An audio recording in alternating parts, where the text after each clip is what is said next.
Have you ever thought about like how quickly our sense of safety can just vanish? Yeah, Especially in places where we think, oh, this is a safe place, this is secure, like a family center. right.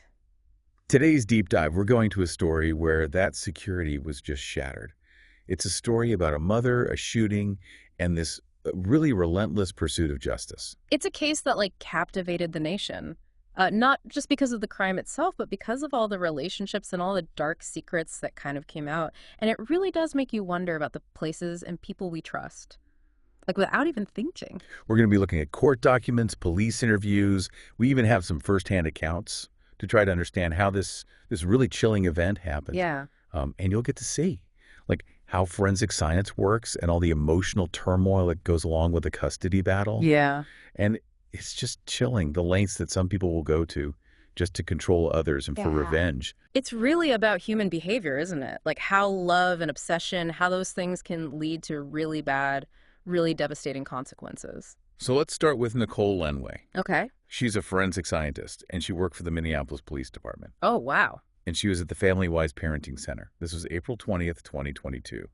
She was there to pick up her son, Callahan, after a scheduled visit with his dad. Okay. But as she's walking toward the entrance, this figure dressed in black, they come up from behind her, and they just open fire. Oh my gosh, that's terrifying. What's so scary is that the shooter, they didn't just run away after the first shots, they actually stood over her. They tried to shoot her again. Wow. It just shows you how much planning went into this Mhm. and the intent. It's just really disturbing. It's just, I can't even imagine the terror she must have felt. Yeah. But luckily, another parent, Emily Clancy, she saw the attack, and she ran over to help. She immediately called 911. Oh, thank goodness. It was really quick thinking and so brave, Mm. and that's probably why Nicole survived. Absolutely, that's heroic.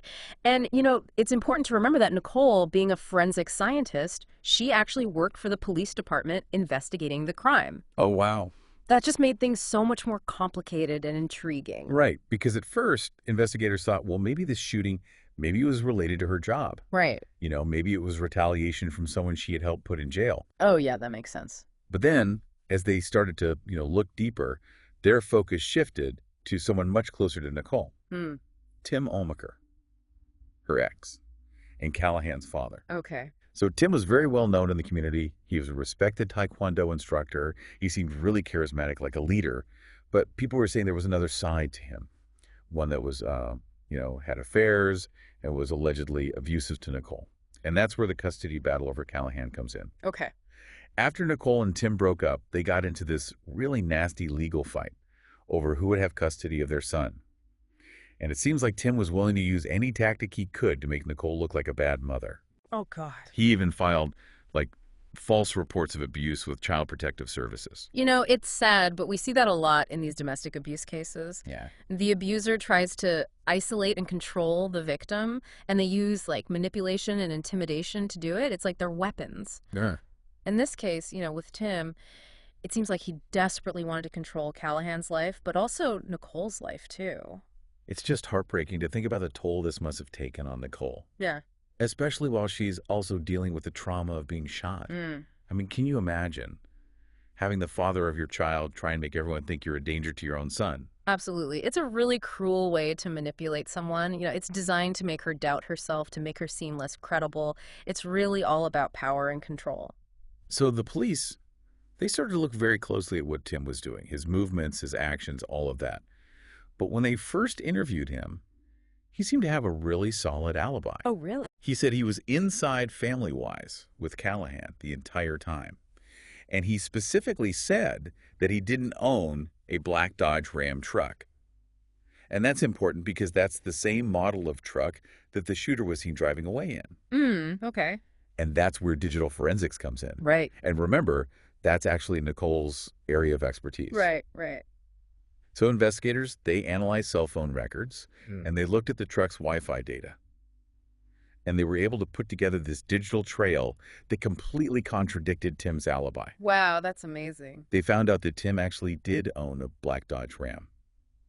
And even more importantly, that truck was at Family Wise when the shooting happened. Oh, wow. And his phone records put him near the scene right before the shots were fired. It's amazing how these little digital footprints, like Wi-Fi connections. They can expose lies, even when someone's trying really hard to cover their tracks. Absolutely. It's like a puzzle, isn't it? You just have to find all the pieces. Exactly. So if Tim was supposedly inside family-wise with Callahan, then who was driving that black Dodge Ram?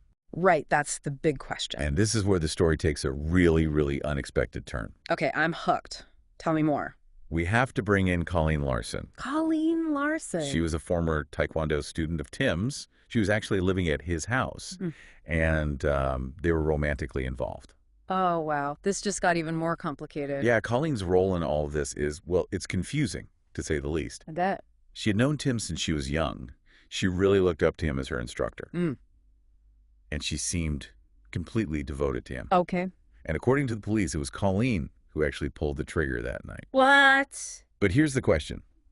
Was she acting on her own, or was Tim manipulating her? Right. Was she doing what he wanted? That's what we need to figure out. Exactly, and that's what we'll start to unpack in part 2. Okay, so now it's like a legal battle is about to happen. The prosecution has Colleen's confession. They have the digital evidence linking Tim's truck to FamilyWise. And they've got evidence showing that Tim has a history of manipulating people. Right, but then on the other side, you have Tim, and he's saying he's innocent, and his lawyers are trying to say that Colleen's testimony isn't reliable. Like, they're pointing out that there's no proof that Tim actually planned the shooting. Yeah, so it's kind of like a he said, she said situation, but with attempted murder. Exactly. And the prosecution, they had to convince the jury that even though Tim didn't actually shoot the gun, he was the one who came up with the whole plan. They were saying that Tim was obsessed with control. Yeah. That he was so angry about the custody battle and about Nicole being with Donovan, the other officer. Right, and they showed all this evidence about how Tim was constantly attacking Nicole in court, like trying to ruin her career. And they talked about his history of being violent. One of the biggest things that hurt Tim's case was the stuff they found out about his truck. Remember, at first he said he didn't even own a black Dodge Ram and that his truck had a Superman sticker on it that wasn't on the truck in the surveillance footage. Right, right. But then the investigators, they used their digital forensic skills and found security camera footage from a KFC drive-thru that was taken just a few hours before the shooting. And guess what? It was Tim's truck with no license plate and no Superman sticker. So he was lying to the police. Yeah, it really made him look bad, like he was purposely trying to trick them. It definitely makes it seem like he could be capable of violence, like he was good at deception. Yeah. And the prosecution, they also talked a lot about Colleen's past, trying to paint her as someone who was easily influenced by Tim. Okay. They said that Tim knew how devoted Colleen was to him, and he took advantage of that to get her to commit the crime. A classic case of coercion. You know, they pointed out that there was a huge power imbalance in their relationship, the age difference, the fact that he was her instructor, that Colleen had always looked up to him. They said Tim knew that Colleen would do anything for him, and he twisted that loyalty to get what he wanted. But Tim's lawyers, they weren't backing down. They said that Colleen's confession, that the police had forced her to say it, and they pointed out parts of her story that didn't add up, saying that maybe she was acting alone to protect Callahan, that Tim had nothing to do with it. Oh, wow. So they were trying to flip the script, make it seem like Colleen was the one in charge. Exactly. They were saying that Tim was a good father, someone who was just worried about his son, and they kept saying that there was no actual proof that Tim had planned the shooting. Yeah. Like no texts, no emails, no one who saw him doing anything suspicious. So basically, the jury had a really tough decision to make. They did, and it was a really tense wait. But then finally, they came back with their verdict. Tim Olmaker was found guilty on all charges.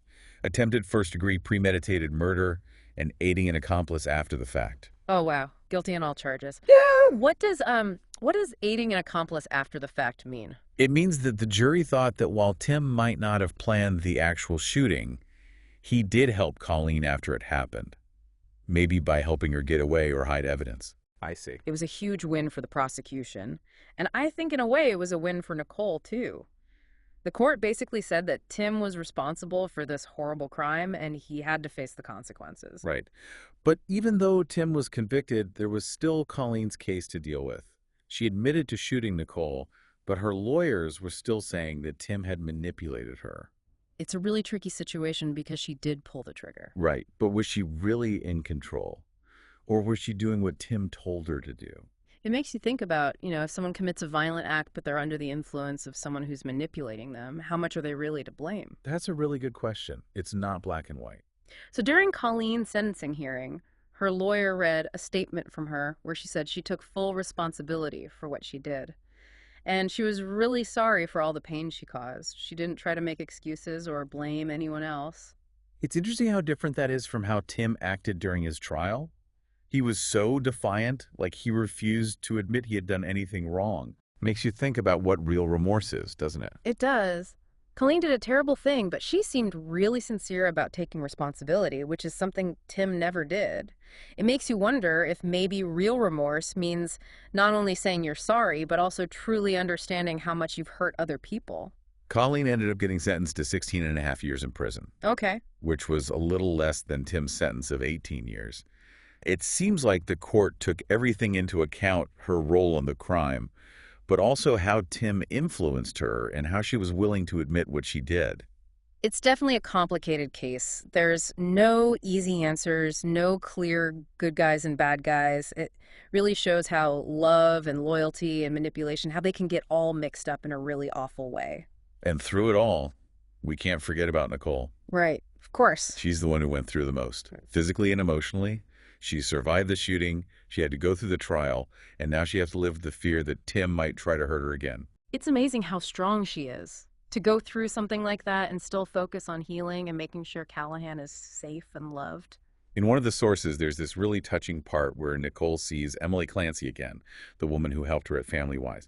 They hug each other, and you can tell they both know how much that act of kindness meant. Oh, wow. It just shows you that even in the worst situations, there's still good in the world.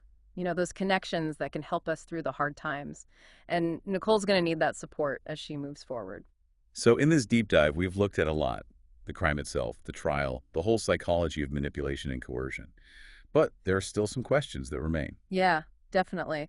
Like, how do we see the signs of abusive relationships, not just in our own lives, but in the lives of the people we know? And how do we create a world where people who've been abused feel safe to come forward and get help?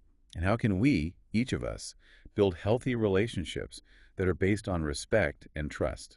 This deep dive, it's taken us to some dark places, but it also shows how strong people can be. It shows how important it is to keep fighting for justice, even when it's hard.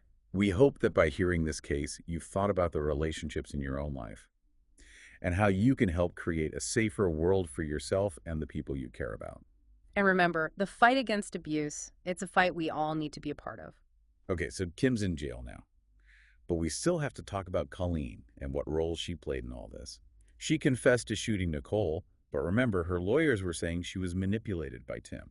Yeah, it's tough. On one hand, she did shoot Nicole, but then there's the whole issue of her being coerced, Did she actually want to do it, or was Tim pulling the strings? It really makes you think about accomplice liability, especially in a situation where there's such a huge power difference between two people. Exactly. How do you decide how responsible someone is if they commit a crime, but they're being influenced by someone who's manipulating them? Right. So during Colleen's sentencing, her lawyer read a statement from her. She basically said that she took full responsibility for shooting Nicole and that she was really sorry for the pain she caused. She didn't make any excuses or blame anyone else. That's very different from Tim.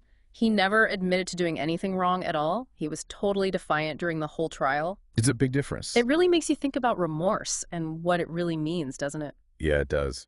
Colleen, even though she committed this violent act, she seemed to understand and own up to it, which is something Tim never did. So it makes you wonder if true remorse means more than just saying you're sorry. It's about truly understanding the pain you caused other people. So in the end, Colleen got a sentence of 16 and a half years in prison. 16 and a half, okay. Which is a bit less than the 18 years that Tim got. Yeah. It seems like the court took everything into consideration. Her role in the crime, how much Tim influenced her, and the fact that she took responsibility for her actions. It's a very complicated case. There are no easy answers and no clear-cut heroes or villains. It really shows how love and loyalty and manipulation can all get tangled up and lead to terrible things. Absolutely. And we can't forget about Nicole in all of this. She's the one who suffered the most, physically and emotionally. She survived the shooting, she had to go through the trial, and now she has to live with the fear that Tim might try to hurt her again. It's really amazing how strong she is to go through something so traumatic and still be focused on healing and making sure Callahan is safe and loved. There's this really powerful moment described in one of the sources. Nicole is reunited with Emily Clancy, the woman who helped her that night at Family Wise. They hug, and you can tell they both understand how much that one act of kindness meant. Oh, wow. It's a reminder that even in the darkest moments, good things can happen, and those human connections can help us through the toughest times. Nicole's going to need that support system to move forward. Yeah, she will. So we've covered a lot in this deep dive: the crime itself, the trial, the psychology of manipulation and coercion. But it leaves us with some important questions. It does. How can we learn to recognize the signs of abusive relationships, not just in our own lives, but in the lives of people around us? How do we create a society where survivors of abuse feel safe coming forward and getting help? It's so important. And on a personal level, how can we build healthy relationships that are based on respect and trust? This deep dive, it's taken us into some really dark places, but it also shows us how strong the human spirit is and how important it is to keep fighting for justice, even when it's really hard. We hope this case has made you think about the relationships in your own life and how we can all work together to create a safer world for ourselves and the people we care about. Absolutely. Because the fight against abuse in all its forms is something we all need to be a part of.